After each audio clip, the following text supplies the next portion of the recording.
Hey folks, it's International Master Casa Corley here, and in this video I'm going to introduce a new series that is called Guess the Eval.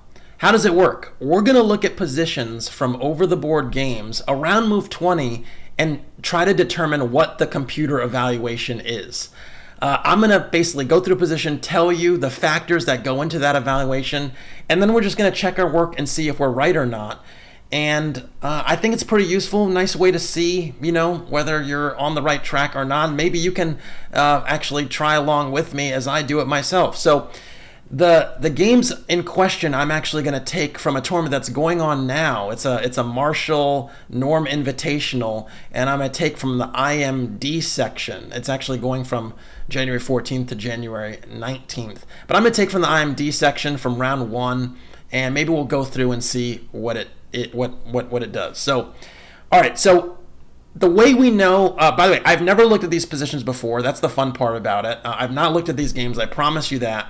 I do have the notation here. You don't have it visible, but what I'm going to do is I'm going to, just to show you, I'm going to turn the analysis bar here, and you can see on the left side it comes up, and it's left side of the board, and it's 0.4 for white, right? It makes sense. White has the first move. White's going to have an advantage, etc.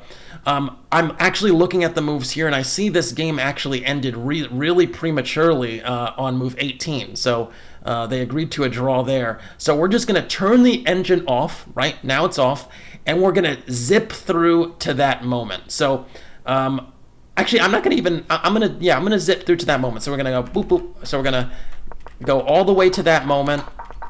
I don't really care about what happened to get to that point. We're just going to get to that moment, and in the future I'll just click there. And here it was. There was a draw agreed here after the move 18 F5. And so we're going to evaluate who's better and why. And how do you do that? So the first thing I do is I look at the pawn structure. Actually, that's not the first thing I do. Honestly, the first thing I do is I look at the bishop pair.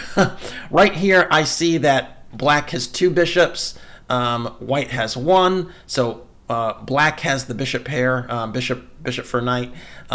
That's a point in black's favor. Now, how do you evaluate the bishops and the points and so on? Well, essentially, the bishop pair is worth usually at minimum about half a pawn. Sometimes it can be even more in an open position. And it does look like the position potentially is about to open up with f5, but the bishop pair is in black's favor. So that's a point in black's favor.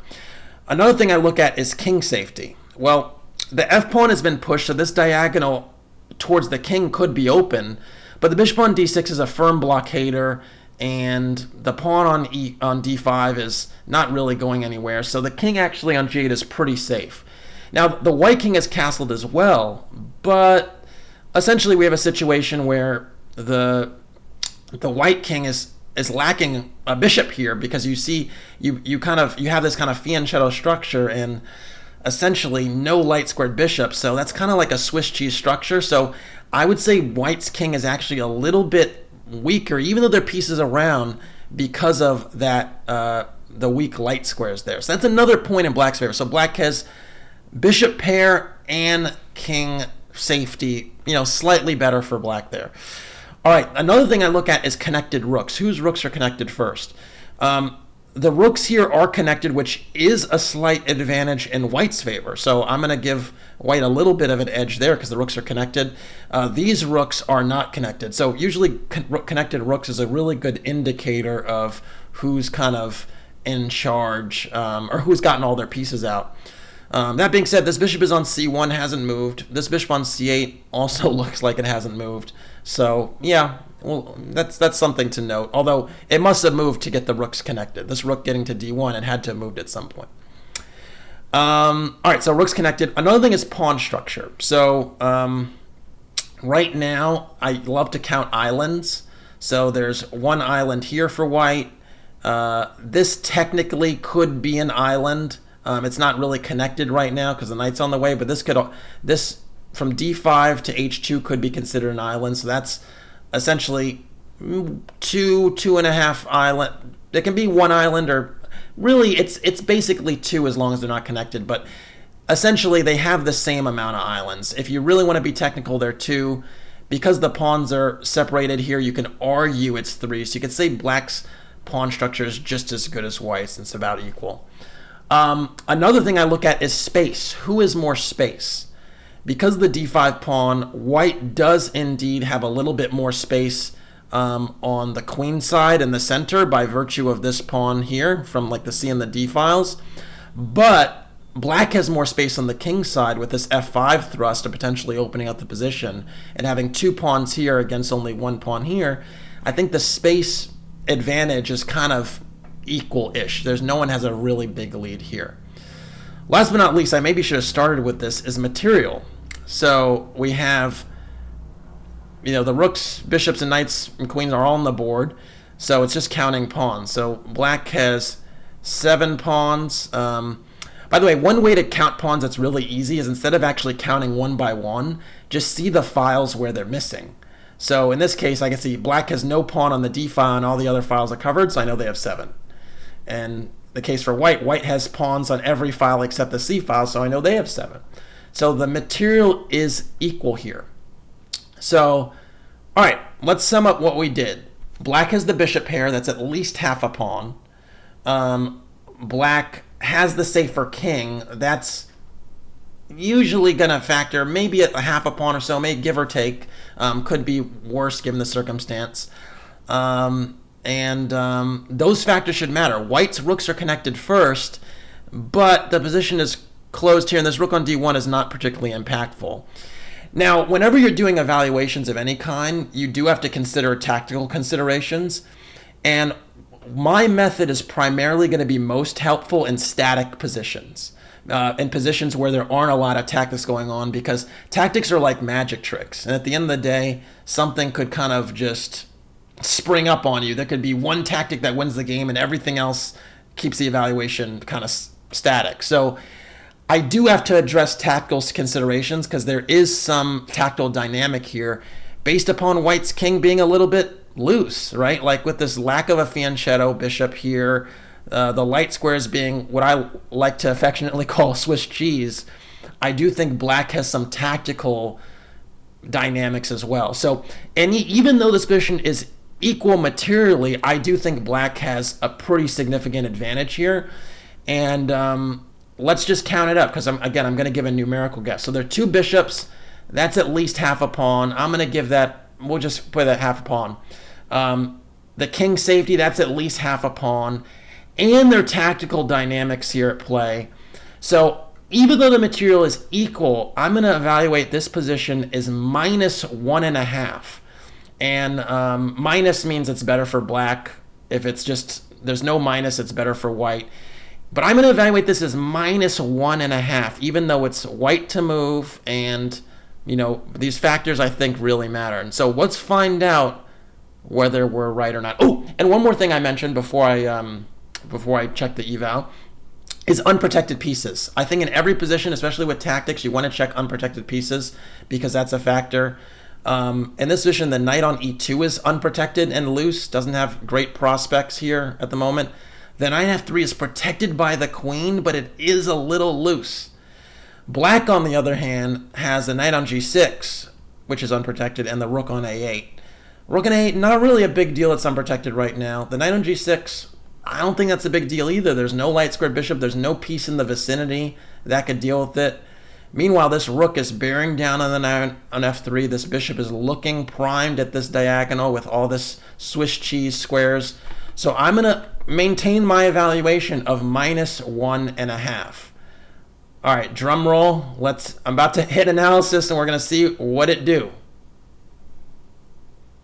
Wow. Do you see that, folks? The evaluation is minus 1.8. See that bar on the left-hand side? Minus 1.8. Not bad. Not bad at all. And again, you can do this work. My point with doing this video is going to be that you can do this work. All right, so the game, sadly, was agreed to a draw here. I don't know why. But let's go to another game in round 1 of that event. So that was the first game. Now we're going to go to the second game. You can see on the screen that white won, and oops, I got to turn off the eval, but it's the end of the game, so I didn't see anything. I'm not cheating here. But let's go We're going to go quickly from the top. The eval bar is gone, but we're going to go quickly from the top and stop at move 20 and then see what's going on. So we're flicking through. It's a Grunfeld position. Blah, blah, blah. Opening is important, but we're not going to care about that in this video. We're at move 17, move 18. I actually have seen theory connected to this before. I'm not going to hold you. And here we are on move 20, Queen E1.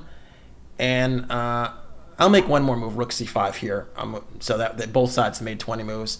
And we're going to do who's better and why, or really, let me keep the slogan right, guess the eval. Whew, this is a sharp position off the bat. So again, sharper positions, it's harder to do that work. But let's start with material. That's actually what we should start with last time. So right now, white has 5 pawns. So white is up a pawn. That counts for something. And black has 4 pawns. That's why I said white is up a pawn. So pawns are +1 in terms of material. So we're going to keep that, +1 for white right now with the pawn.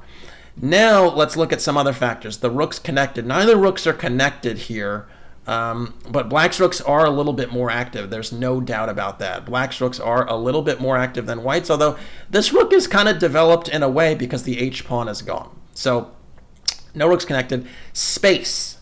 Who has more space? Well, usually your pawns dictate your space. So what I mean by that is these pawns, far advanced pawns, carve out space for your pieces. So black does have pretty decent pieces, but if I was going to say who has a space advantage, it's a weird thing because black's pawns are in the center are gone, but I would say that white has a space advantage. So I'm going to give white a little bit of an edge on that front. So white has space and white has the extra pawn right now. King safety. Whose king is safer? This is kind of a crapshoot. This king is potentially vulnerable on b1. I do know something about these Grunfeld lines in this line. Usually the king can be quite unsafe. The c-pawn is gone, right?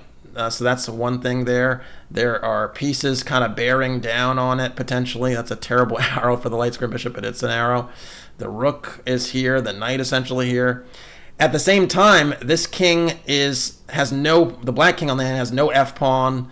There's an open file for the rook, so we're gonna say that's a wash right now. Even though I am a little bit wary of bishop takes c3 being a move that shatters, white's king even more. Bishop pair is not a feature here because both sides have the bishop pair, so we got that. So we have space, king safety, pawn, material, unprotected pieces. Unprotected pieces for white. There are no unprotecteds I can see. These are all covered that I'm highlighting, except the rook on h1, although it's not really an issue at the moment, if we're being real. There's nothing that can really harass it, so that's fine. No real unprotected pieces. Even the pawns are protected, which is awesome. Really good. Having things protected is a really good sign. And then for black, unprotected pieces, well, the a7 pawn is unprotected, the b7 pawn is unprotected, but no pieces. Oh, excuse me, no, the rook on c5 is unprotected. The rook on c5 is unprotected. That is something that goes in white's favor. Because unprotected pieces can lead to tactics not in your favor if you have the one with the loose pieces. Some people say LPDO, loose pieces drop off. Some people say other things, but that's something to keep in mind when you're thinking about the tactical elements. So, speaking of tactics, we did mention that, tactics do factor into these evals, and, chess is a game of tactics too. It's easier to have my method when you have static positions because the tactics can really upset the apple cart and it's a really sharp position. But I don't see any really knockout blows for either side at the moment. It is white to move. And I do believe that white has the extra pawn, white has the space, and, the king's kind of a wash. So I'd have to give white the edge here. The question is, how big is it? The D pawn is there. The E pawn potentially is there, but this king feels a little bit weaker than the black king. It really does. The king on B1 feels weaker than the black king on G8, just because it just is my feeling. So I'm going to evaluate this, and again, it is white to move. It is important to consider that as well. I'm going to evaluate this as 0.8 for white.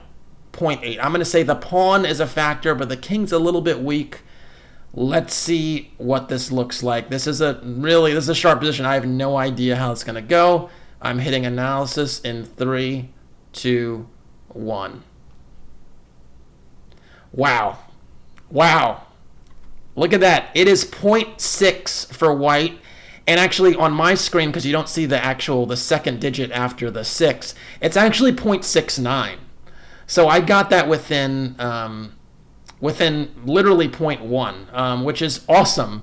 And again, it's something that you can do, right? So basically, this pawn is worth 1. We said that, right? It's a pawn, and it's a good, very advanced pawn.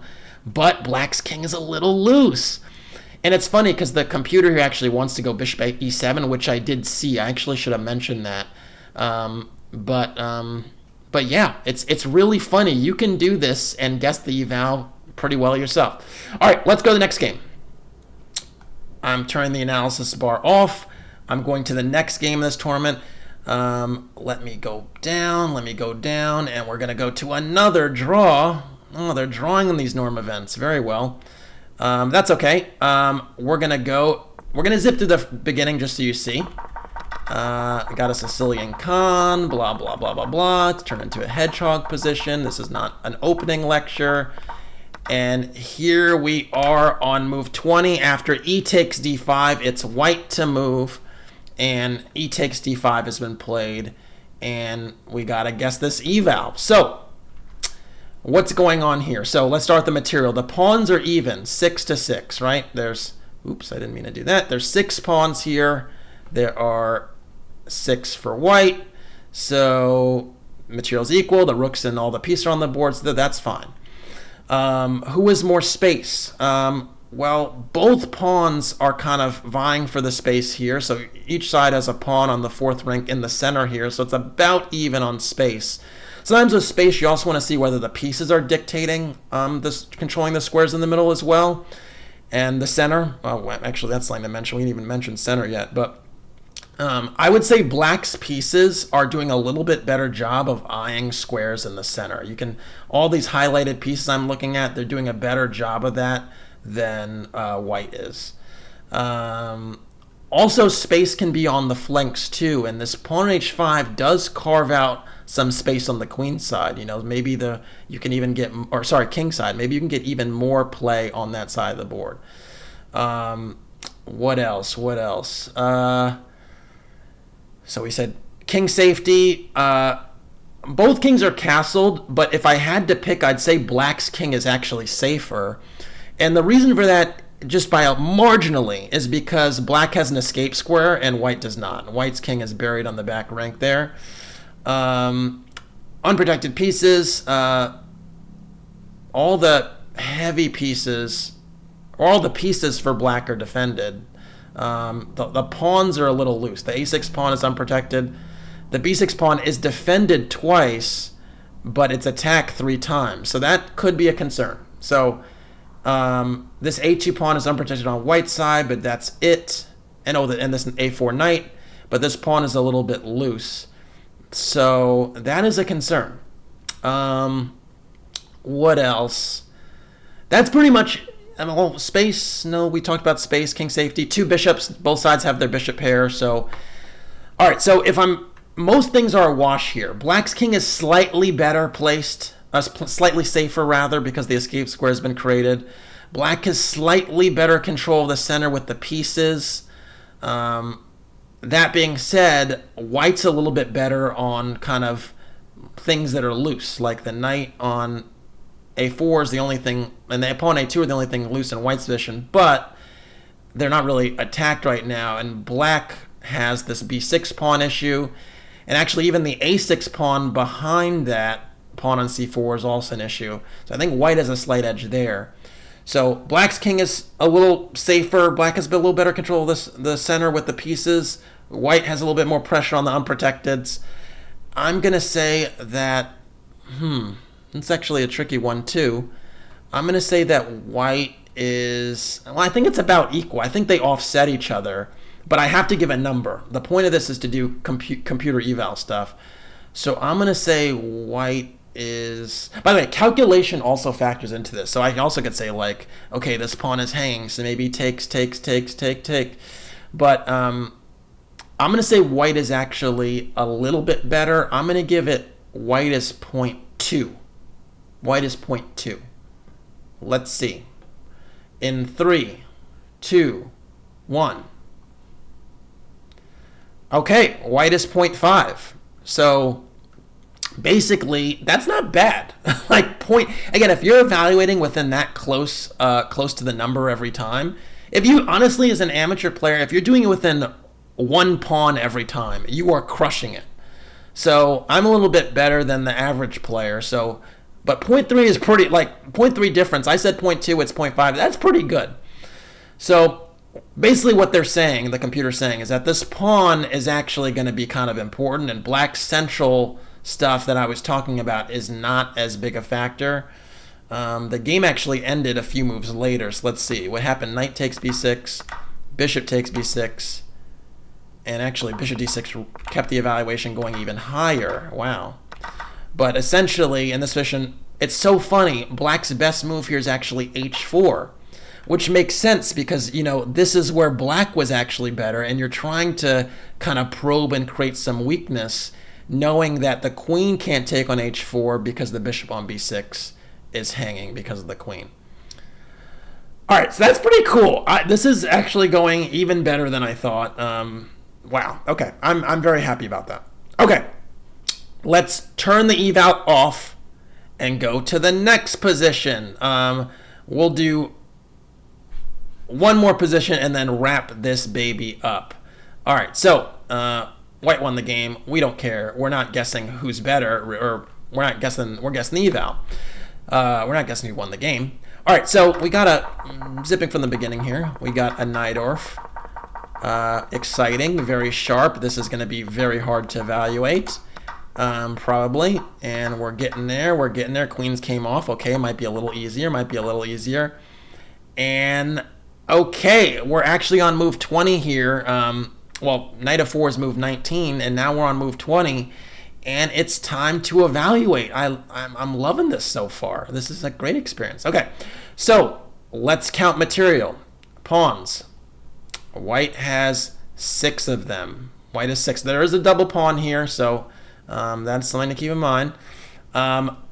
Black has 6 pawns. The material and the pawns are equal, and the pieces are equal, except white has the bishop pair. You know how I feel about the bishop pair, so basically, that's about half a pawn right there based upon the bishop pair. I don't make the rules. That's just what it is. So white's half a pawn of the bishop pair. Who has a better pawn structure? We didn't talk about that enough already, but pawn structure factors in as well. Now, white has these double pawns, and they're split because they a-pawn, which kind of suck. That's not great.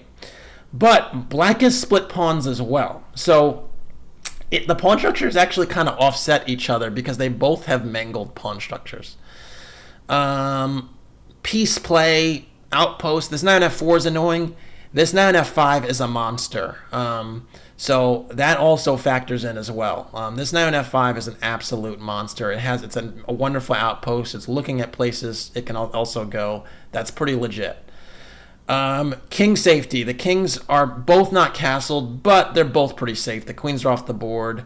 There aren't any major open files in the center that can be exploited right away. The d file is technically open, but there's no rook that's getting there anytime soon. So that's fine. It's offset. We said material already. We said space. Black is a little bit more space with g5, but it's not really much. That's negligible as well. And yeah, it really is looking like bishop pair, and is the real main motif here, in my opinion. Now, one other thing that we should consider is it's unprotected pieces. So this pawn on c3 is unprotected, the rook on a1 is unprotected, the rook on h1 is unprotected, the pawn on g2 is unprotected. So that pawn on g2 is actually attacked by knight on f4. The rook's unprotected. For black, both rooks are. The pawn c6 is unprotected.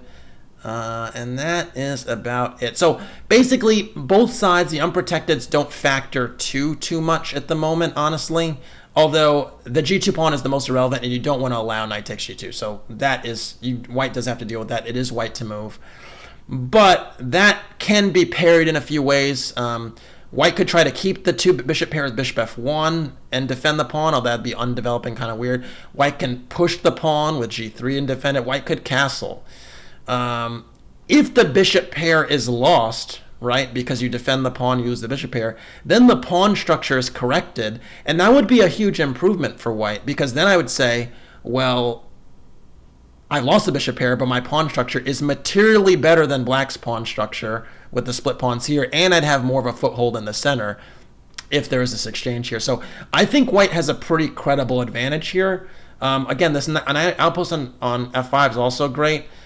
How much is that worth? So bishop pair might be exchanged here for another type of advantage, which would be the structural pawn structure, and there's still this outpost on f5.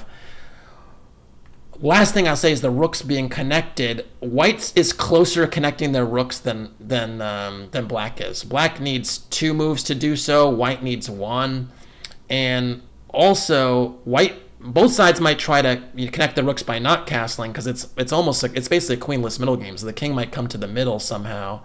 That would mean that white has an easier job of doing that too, because this king can't even step up to the middle either, because the knight's on f5. So because of all those factors, I'm going to say white is point. Is it enough to say 1? No, I don't think so yet. But I'm going to say white is 0.7. I'm going to say white is 0.7. Let's check this out in 3, 2, 1. Okay, so I was wrong about that, but not by much. White is 1.1, so white is +1. Those factors that I was mentioning, I was underrating even. But again, that's within 0.4 evaluation. That's within less than half a pawn of I'm getting close. That's evaluating positions at a pretty high level. If you do this, if you go through these factors I'm discussing, you can do this at a really high level. This is not going to be the last time we do this, but I hope you enjoy it. I want to do this more and more. Feel free to send me games or positions from your games or whatever, and we can actually rock out together. Please like, subscribe, do all those other things, and I'll be back soon. Peace.